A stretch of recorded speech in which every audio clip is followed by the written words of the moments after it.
প্ৰতি বছৰে কাৰ্তিক মাহৰ কৃষ্ণপক্ষৰ তৃতীয়া তিথিত ধনতেৰছ উৎসৱ পালন কৰা হয়। এই উৎসৱ অনুষ্ঠানত দেৱী লক্ষ্মী, কুবেৰ মহাৰাজ আৰু ভগৱান ধনৱন্তৰীক পূজা কৰা হয়। এই প্ৰথা আছে। এই দিনটোত দেৱী লক্ষ্মী আৰু ভগৱান ধনৱন্তৰীক পূজা কৰিলে সমৃদ্ধিৰ সৃষ্টি হয় আৰু ধন সম্পত্তিও বেছি বৃদ্ধি পায়। এই দিনটোত সোণৰূপৰ গহনা আৰু নতুন বাচন বৰ্তনো ক্ৰয় কৰাৰ প্ৰথা আছে। যিহেতু জ্যোতিষৰ মতে ধনতেৰছৰ দিনা প্ৰাৰ্থনা আৰু আচাৰ ব্যৱহাৰৰ লগতে কিছুমান বিশেষ ব্যৱস্থাও কৰা হয়। এই ব্যৱস্থাসমূহে আৰ্থিক দুৰ্দশা লাঘৱ কৰাৰ লগতে সুখ আৰু সমৃদ্ধি বৃদ্ধি কৰে। গতিকে ধনতেৰছৰ দিনাখন যদি এইবোৰ সামগ্ৰী ক্ৰয় কৰোঁ বা কিছু প্ৰতিকাৰ কৰোঁ, তেনেহ'লে আমাৰ বাবে ভাল ফলাফল দেখিবলৈ পোৱা যায়। কিন্তু সকলোৰে বাবে সোণ, ৰূপ বা দামী বস্তু কিনাটো সম্ভৱ নহয়। গতিকে এইবাৰ আমাৰ ধনতেৰছত এনে এটা বস্তুৰ বিষয়ে মই ক'ম, যাৰ বিষয়ে আপোনালোকে অতি কম মূল্য দি আপোনালোকে ক্ৰয় কৰিব পাৰিব আৰু সেই বস্তুটোৰে যদি আপোনালোকে বিভিন্ন ধৰণৰ কিছুমান প্ৰতিকাৰ কৰে, তেনেহ'লে আপোনালোকৰ ঘৰুৱা ক্ষেত্ৰতো কিছুমান ভাল প্ৰভাৱ দেখিবলৈ পাব। গতিকে আহকচোন জানি লওঁ প্ৰথমতে ধনতেৰছ কেতিয়া। ধনতেৰছ হৈছে পঞ্জিকা অনুসৰি 18 অক্টোবৰ শনিবাৰে আৰু ত্ৰয়োদশী তিথিত। গতিকে এই তিথি 19 অক্টোবৰ অৰ্থাৎ দেওবাৰে দুপৰীয়া পৰ্যন্ত চলিব।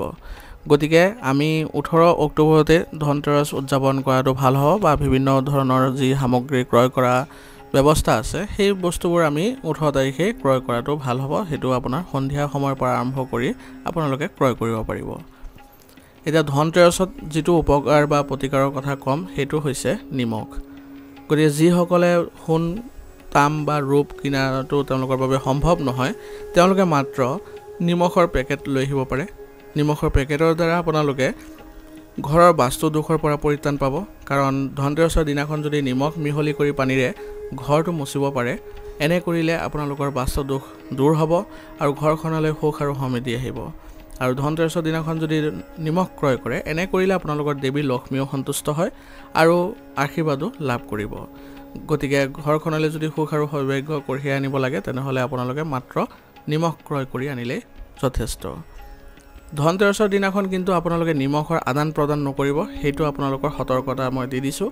কাৰণ ভুলতো হ'লেও আপোনালোকে যদি এই দিনটোত আপোনালোকে নিমখৰ লেনদেন কৰে, তেনেহ'লে আপোনালোকৰ ধাৰ ঋণৰ বোজা প্ৰতি বছৰে আপোনালোকৰ থাকিব আৰু ইয়াৰ ফলত আপোনালোকৰ ঘৰত অশান্তি, ঘৰত দুৰ্দশা, ঘৰত ৰোগ ব্যাধি আদি দেখা দিব।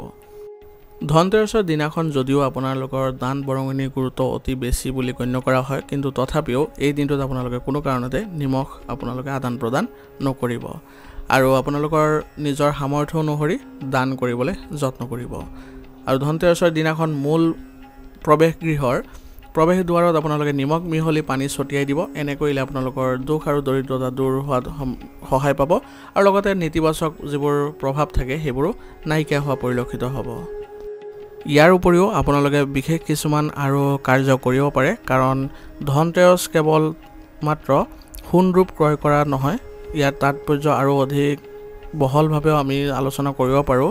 কাৰণ পুৰাণত ভগৱান ধনৱন্তৰীক সাগৰ মন্থনৰ সময়ত শেষত আৱিৰ্ভাৱ হোৱা বুলি বৰ্ণনা কৰা হৈছে, হাতত অমৃত আৰু ঔষধৰ পাত্ৰ লৈ। এইকাৰণে তেওঁক আয়ুৰ্বেদৰ পিতৃ আৰু স্বাস্থ্যৰ দেৱতা বুলিও পৰিচিত। গতিকে ধনতেৰছত ভগৱান ধনৱন্তৰীক পূজা কৰাৰ অপৰিসীম তাৎপৰ্য আছে। গতিকে এই দিনটোত ভগৱান ধনৱন্তৰীক যদি পূজা কৰে, তেনেহ'লে ৰোগমুক্ত, দীৰ্ঘায়ু আৰু সুস্বাস্থ্য লাভ কৰিব পাৰি। গতিকে আপোনালোকে নিজৰভাৱে আপোনালোকে পূজা কৰিবলৈ যত্ন কৰিব। আৰু আজিৰ ভিডিঅ'টো আপোনালোকৰ কেনেকুৱা লাগিছে নিশ্চয়কৈ জনাব। যদি ভাল লাগিছে ভিডিঅ'টো লাইক কৰিব। চেনেলত যদি প্ৰথমবাৰৰ বাবে আহিছে তেনেহ'লে চেনেলটো ছাবস্ক্ৰাইব কৰি ল'ব আৰু কমেণ্টত ওম লক্ষ্মীয়ে নমঃ লিখিবলৈ নাপাহৰিব। ধন্যবাদ।